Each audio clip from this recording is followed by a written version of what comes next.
Switch off your intelligence and drop your sanity, for this is the wildest story you will hear today. And listen to this carefully. Once upon a time, Donald Trump was ready to tell the world that aliens exist. Hell broke loose and the aliens intervened. They told the US president to resist. So why did Trump listen to the ET? Because the two have signed a treaty. And guess what? Israel was also party to this. Says who?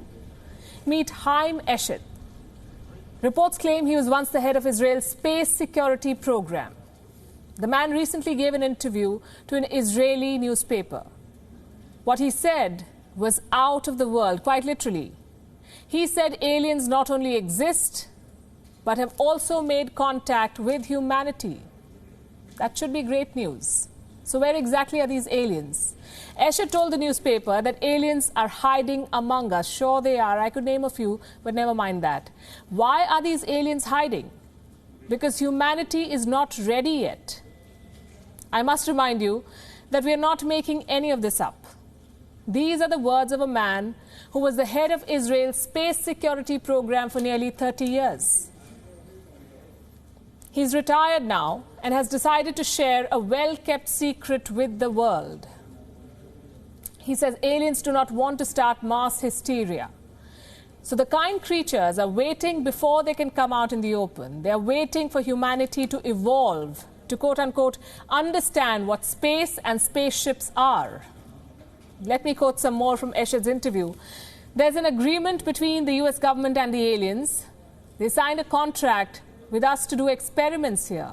And they too are researching and trying to understand the whole fabric of the universe, and they want us as helpers. This man is 87 years old, and I'm not an ageist. And his sci-fi story is not over. The plot shifts to the depth of Mars next. He claims there is an underground base there on Mars. Guess who is stationed at the depth of Mars? Aliens and American representatives.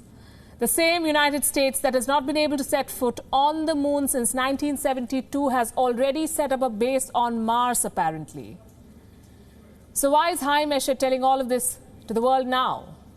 The retired scientist says, and I'm quoting again, if I had come up with what I'm saying today, 5 years ago, I would have been hospitalized.